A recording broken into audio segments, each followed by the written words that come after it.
আপনার এক বক্তব্যে আপনি বলেছেন যে অজু ছাড়া কোরআন স্পর্শ করা বা ভিতরের পৃষ্ঠা ধরা যাবে না, এবং প্রমাণ হিসেবে উল্লেখ করেছিলেন সূরা ওয়াকিয়ার ৭৯ নম্বর আয়াত। কিন্তু আমি দেখেছি তাফসীর ইবনে কাসির এর ব্যাখ্যা সম্পূর্ণ আলাদা। দয়া করে সঠিকটা বলবেন।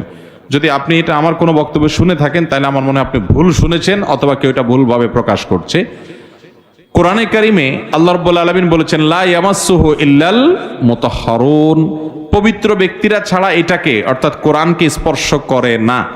এই আয়াত দ্বারায় অজু করা ছাড়া কোরআন স্পর্শ করা যাবে না, এই আয়াত দ্বারায় আমরা প্রমাণ করার চেষ্টা কোথাও করেছি বলে আমার মনে পড়ে না। কারণ আমি জানি এই আয়াতের সবচেয়ে প্রসিদ্ধ এবং গ্রহণযোগ্য ব্যাখ্যা হলো যে এখানে লোহে মাহফুজের কোরআনের কথা বলা হয়েছে, আর মুতাহহার বলতে পবিত্র বলতে ফেরেশতাদের কথা বলা হয়েছে। অর্থাৎ আল্লাহ বোঝাতে চাচ্ছেন লোহে মাহফুজের যে কোরআন আছে, যেটাকে কিতাব ও মাকনুন বলা হয়েছে আগের আয়াতে, সেই কিতাব পবিত্ররা ছাড়া অর্থাৎ ফেরেশতারা যারা গুনাহমুক্ত তারা ছাড়া কেউ স্পর্শ করতে পারে না। এটা লোহে মাহফুজের কোরআনের কথা বলা হয়েছে।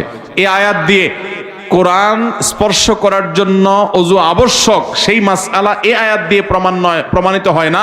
এই আয়াতের অনেকে ব্যাখ্যা করেছেন যে এর মানে আমরা পবিত্র ছাড়া কোরআন ধরতে পারবো না, তাদের ব্যাখ্যা অনুপাতে প্রমাণ হয়। কিন্তু বেশিরভাগ মুফাসসিরদের মত এবং গ্রহণযোগ্য মত হলো প্রথমটা। যাই হোক, তার মানে এই না যে কোরআন ওযু ছাড়া স্পর্শ করা যাবে। কোরআন ওযু ছাড়া স্পর্শ করা যাবে না। বহু হাদিস এর সপক্ষে আছে, একটা দুইটা নয়, বহু হাদিস।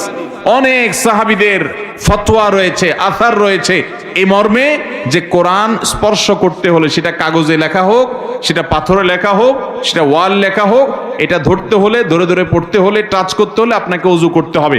তবে মুখস্থ কোরআন তেলাওয়াত করার জন্য ওযু করার প্রয়োজন। ওযুর মাধ্যমে শয়তান থেকে মানুষ মুক্ত হয়। আপনি কোরআন স্টাডি করবেন, তেলাওয়াত করবেন, ধরবেন, ধরে ধরে পড়বেন, তখন শয়তান থেকে পানা চাওয়ার জন্য একদিক থেকে আউযুবিল্লাহ পড়তে হয়, আরেক দিক থেকে ওযু করতে হয়। নাহলে কোরআন পড়েই আপনি ভুল ব্যাখ্যা করে গোমরাহ হতে পারেন। একটা গ্রুপ বাইর হয়েছে আমাদের দেশে, আহলে কোরআন, তারা হাদিস মানে না, এই কোরআন পড়েই কিন্তু তারা গোমরাহ হয়েছে।